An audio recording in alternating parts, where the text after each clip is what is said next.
ज्येष्ठ भारत श्रेष्ठ भारत। शास्त्रों की बात मुकेश आर्य के साथ। अंधकार से प्रकाश की ओर आओ चले वेदों की ओर। राम कैसे बने भगवान।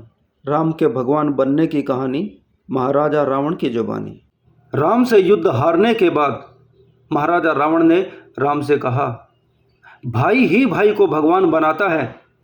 रावण ने अपनी मृत्यु से पहले श्री राम से कहा, हे श्री राम, समस्त संसार में मुझसे ज़्यादा शक्तिशाली, मुझसे बड़ा भक्त, मुझसे ज़्यादा ऐश्वर्यवान कोई दूसरा नहीं है। यदि एक दृष्टि से देखा जाए तो किसी भी क्षेत्र में तुम मेरे सामने ठहरते ही नहीं, परंतु फिर भी तुम यह युद्ध जीत गए और मुझे मालूम है कि अब तुम भगवान बना दिए जाओगे, क्योंकि रावण को हराना कोई बच्चों का खेल नहीं था। संपूर्ण विश्व के साथ साथ संपूर्ण ब्रह्मांड भी जानता है, और जानता ही नहीं, पूरा ब्रह्मांड मानता भी है रावण का लोहा।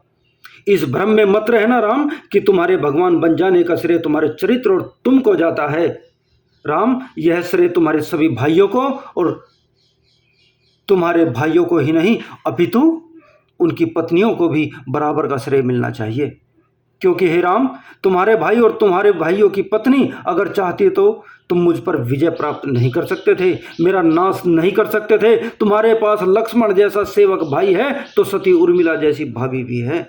यदि तुम्हारे पास भरत जैसा अनुयायी भाई है तो मांडवी जैसी धैर्यवान भाभी भी है। तुम्हारे पास शत्रुघ्न जैसा आज्ञाकारी भाई है तो श्रुति कीर्ति जैसी उत्तरदायित्व निभाने वाली भाभी भी है। और इन सबसे बढ़कर तुम्हारे पास एक पतिव्रता स्त्री जो हर समय, हर सुख, हर दुख में तुम्हारे साथ रहती है। सीता जैसी स्त्री जिस पुरुष के पास हो, भला कौन उस पुरुष को भगवान बनने से कोई रोक सकता है। हे राम, जिस प्रकार हर परिस्थिति में तुम्हारी संबंधी तुम्हारे साथ हैं, यदि इसी तरह मेरे संबंधी भी मेरे साथ रहे होते तो आज रावण का वध नहीं होता, बल्कि रावण की जगह राम का वध हुआ होता, और भगवान की पदवी पर राम नहीं बल्कि रावण का अधिकार होता। आज के बाद पूरा विश्व तुम्हें भगवान राम के नाम से जानेगा, परंतु एक बात सदैव स्मरण रखना कि राम अकेला भगवान नहीं है। राम को भगवान बनाने के लिए उसके सभी संबंधियों ने अपने सुख, अपने ऐश्वर्य, अपने वैभव की तिलांजलि दी है। राम, तुम भगवान बनने जा रहे हो, लोग तुम्हें भगवान कहकर पुकारा करेंगे, युगों युगों तक तुम्हारी पूजा होती रहेगी, युगों युगों तक तुम्हें आदर्श मानकर याद रखा जाएगा। तुम्हारे जैसा आदर्श चरित्र न आज तक जन्मा है, न कभी जन्मेगा। चलता हूँ राम, और मैं अपना दोष स्वीकार करता हूं कि मैंने कामासक्ति में आकर अपने संपूर्ण राष्ट्र का सर्वनाश कर दिया। किसी राजा तो क्या, किसी साधारण पुरुष को भी यह अधिकार नहीं है कि वह अपने निजी स्वार्थ के लिए अपने सगे संबंधियों एवं अपने राष्ट्र को किसी संकट में झोंक दे। मेरे अहंकार ने मेरे कुल का नाश कर दिया। सत्ता और ऐश्वर्य का अहंकार कभी जीवन में मत करना, नहीं तो कब भगवान से शैतान बना दिए जाओगे मालूम भी न चलेगा। क्योंकि व्यक्ति को उसके विनम्रता भगवान बनाती है, व्यक्ति को उसकी विनम्रता भगवान बनाती है, और अहंकार उसे दैत्य बना देता है, दानव बना देता है।